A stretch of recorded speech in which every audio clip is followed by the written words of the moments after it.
ทั้ง3ข้อคือข้อที่4ข้อที่5ข้อที่6ที่ว่ามานี้เป็นมงคลประเสริฐมงคลเลิศแท้ๆไผอยากได้ให้เฮ็ดตามนี้ทานเอ่ยคาถาหมวดที่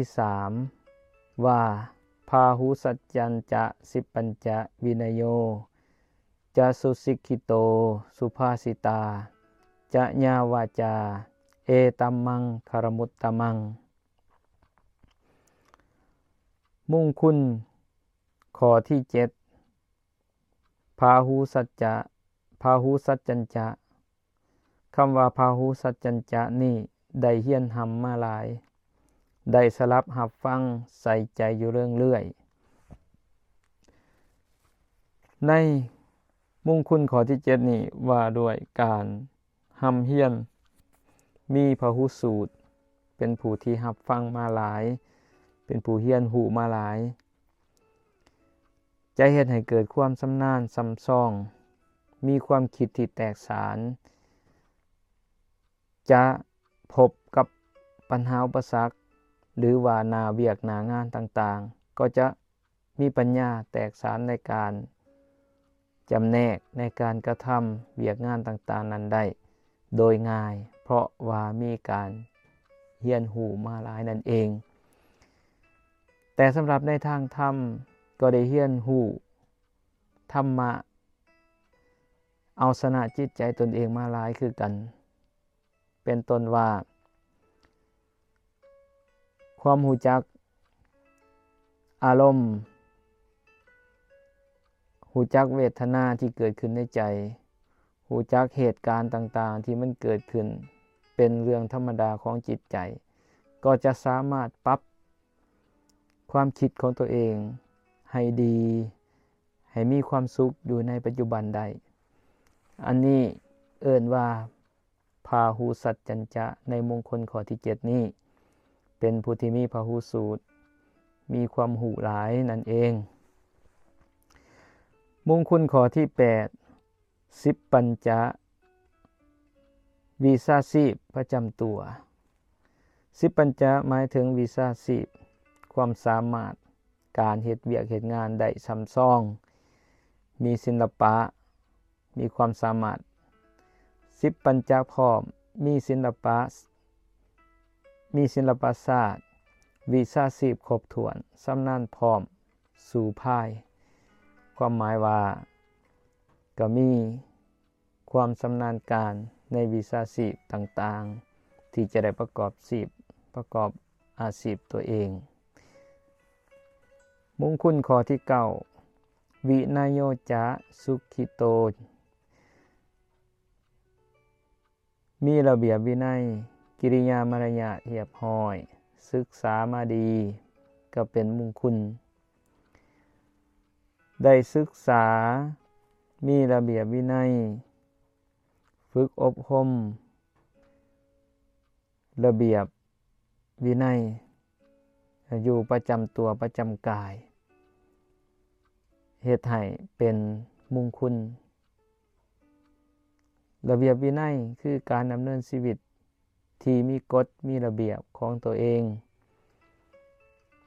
มีระเบียบทางใจบ่ไฟไปในทางต่ำพยายามผลักดันจิตใจของตนให้อยู่ในขอบข่ายที่ดีนั่นคือระเบียบวินัยบ่เฮ็ดให้บ่ไปตามอำนาจของกิเลสความไฟต่ำตั้งตนอยู่ในระเบียบวินัยนั่นเองจะเฮ็ดให้เกิดเป็นมงคลมงคลข้อที่10สุภาษิตาจญาวาจาการเว้าจาเป็นสุภาษิตเว้าดีมีประโยชน์ความคันเว้ามีคุณธรรมอันล้ำค่าเป็นของฝากจากลมฟ้าเอามาตอนเสน่ห์ความหมายว่าการเว้าจาที่เป็นสุภาษิตเป็นคำเว้าที่ดี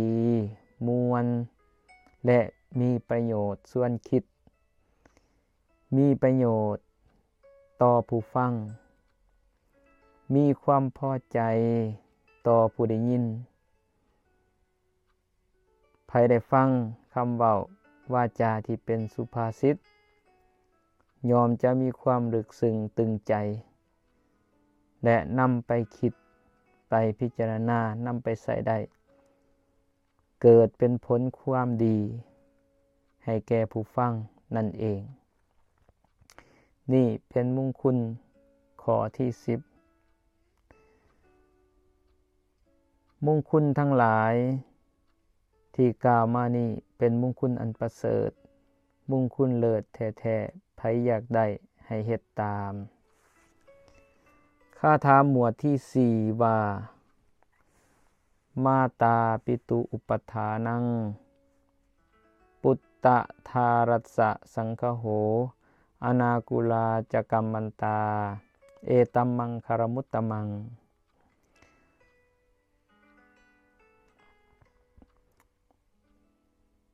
ในหมวดที่4นี้ได้แก่มงคลข้อที่11ว่ามาตาปิตุอุปัฏฐานังนั่นการบำรุงเลี้ยงพ่อแม่ให้เจ้าบัวระบัดเลี้ยงสองเขือพ่อแม่ผู้ที่มีคุณโนแก่เฮาจนเฒ่ามาตาปิตุอุปัฏฐานังนั้นบัวระบัดเลี้ยงพ่อแม่ของเฮาอย่าได้ทำแนวขวางให้เพิ่นเครื่องคำฮ้อนอย่าได้ว่าจาเว้าให้สองเขือน้ำตาลังบาปทอฟ้าเว้นกรรมเกิงแผ่นดินแท้แล้วให้เอาใจโตเขาเคารพนบไหว้นอบน้อมต่อพ่อแม่เลี้ยงดูพ่อเลี้ยงดูแม่มันจึงจะเกิดเป็นมงคลการเลี้ยงพ่อการเลี้ยงแม่นั้นบางคนก็จะเข้าใจแต่ว่าเอาข้าวเอาน้ำปลาเอาผ้าแพร่ให้เพิ่นได้กินได้นุ่งให้เพิ่นได้ถือหรือเอาเงินเอาคำให้เพิ่นใช้สะดวกสบายแล้วก็ดีใจว่าได้เลี้ยงพ่อเลี้ยงแม่เต็มที่แล้วแต่ความจริงนั้นเพิ่นให้เลี้ยงทางกายและเลี้ยงทางใจพร้อมเลี้ยงพ่อแม่เลี้ยงโดยคุณงามความดีคำว่าเลี้ยงนั้นคือเฮ็ดให้เพิ่นอิ่มให้เพิ่นอิ่มทางกายอิ่มทางใจเลี้ยงทางใจคือเฮ็ดแต่แนวดีๆให้เพิ่นเห็นเว้าแต่แนวดีๆม่วนๆให้เพิ่นฟังเป็นลูกผู้รู้ผู้ดีรู้ความเชื่อรู้จักความเชื่อฟังเพิ่นก็อิ่มอกอิ่มใจชื่อว่าเลี้ยงทางกายและใจนั่นเองมงคลข้อที่12 13ว่าด้วยปุตตะทารัสสะสังคโหนั้นการสงเคราะห์ลูกและเมียให้เจ้าสงเคราะห์เลี้ยงเมียมิงภรรยาทั้งบุตรตาบุตรีพำเพียรเวียนถนอมเลี้ยงข้อที่13นี่เป็นการเลี้ยงดูบุตรและภรรยานี่คงจะเป็นหน้าที่ของสามีผู้ที่เป็นครอบเป็นครัวเบิ่งแย่งลูกและภรรยาของตนให้เต็มที่ให้ถูกต้องให้มีความยุติธรรมจะเป็นมงคลข้อที่14ว่าด้วยอนาคุลาจกัมมันตานั้นการงานที่ข้างๆพอกพูนงานใดเป็นงานยุ่งเจือปนเป็นโทษให้ดีเว้นอย่าได้ด่วนทำหมายความว่าบ่ให้มีการงานที่ข้างๆเนาะให้กระทำการงานให้เรียบร้อยให้มีการงานที่สำเร็จลุล่วงเนาะงานใดก็อย่าให้ข้างถ้าข้างหลายแล้วมันก็จะเป็นดินพอกหางหมูให้หีบเฮ็ดหีบทำให้ ให้สำเร็จไปเพราะว่างานต่อๆไปมันจะมาตามหลังอีกจะได้เป็นมงคลเอตัมมังคารมุตตมังมงคลทั้งข้อ11ข้อ12ข้อ13ข้อ14นี่ไผได้เฮ็ดตามถือว่าเป็นมงคลอันเลิศอันสูงสุดคาถาหมวดที่5ว่าทานันจะธรรมจริยาจะญาตกานันจะสังคโหอนาวัชชานิกัมมานิเอตัมมังคารมุตตมังมงคลข้อที่15ว่าทานันจะนั้นได้แก่การให้ทานก็ถือว่าเป็นมงคลการให้ทานเป็นต้นตั้งแต่เริ่มต้นตอนเช้าท่านได้ใส่บาตรให้แก่พระสงฆ์องค์สามเณรก็นั้นว่าเป็นการให้ทาน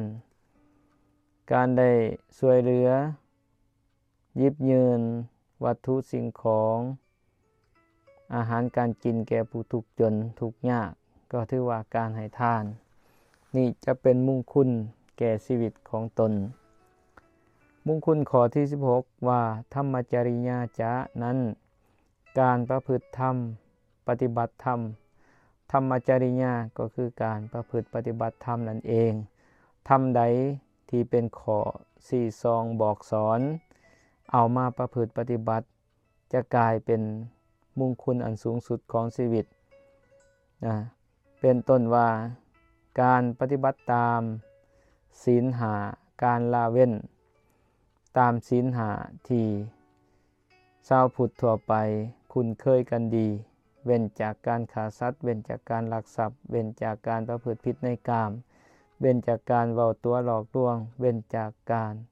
ดื่มสุรายาเมาเป็นต้นถ้าเฮาประพฤติได้ตามการบอกการสอนธรรมะจะเป็นมงคลอันสูงสุดแก่ชีวิตนั่นเองมงคลข้อที่17ว่าด้วยญาตกานันจะสังคโหนั้นการสงเคราะห์ญาติพี่น้องอย่าพากันขี้ทีพุ่นขี้ทีพี่น้องปองดองกันมันแกนยามเมื่อทุกข์ยากแค้นให้เพียรสนซอยกันอันนี้ญาตกานันจะสังคโหเพิ่นว่าการสงเคราะห์ญาติเป็นหยังจึงว่าสงเคราะห์ญาติเป็นมงคลเฮาให้สิ่งของให้ยืมสิ่งของก็ตามคัมภีร์ในพระพุทธศาสนาว่าสิ่งที่เอาให้เขายืมเขาบ่คืนก็ควรให้เขายืมก็คือญาติพี่น้องนั่นเองนะผู้อื่น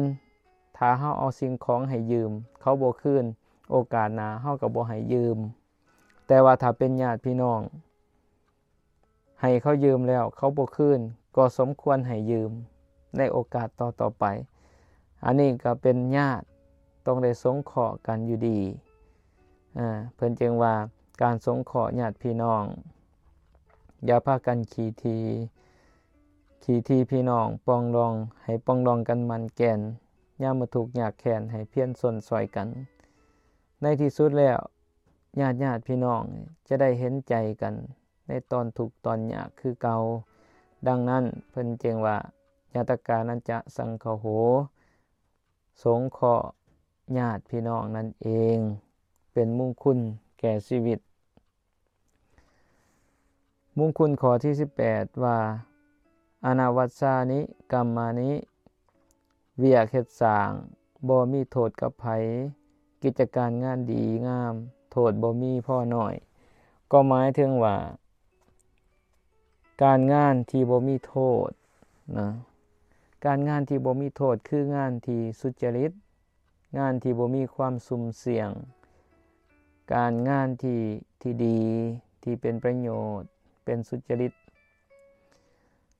บ่แม่นงานที่ต้องลบซ่อนในการเฮ็ดการทำงานที่ผิดกฎหมายเป็นต้นถ้าเฮ็ดการงานที่ดีเป็นงานที่บ่มีโทษถือว่าเป็นมงคลแก่ชีวิตทั้ง4ข้อที่ 15ข้อที่16ข้อที่17ข้อที่18ถือว่าเป็นมงคุณอันประเสริฐเป็นมงคุณอันสุดๆเช่นเดียวกันในมงคุณหมวดที่5นี้จากข้อที่15จนถึงข้อที่18นั่นเอง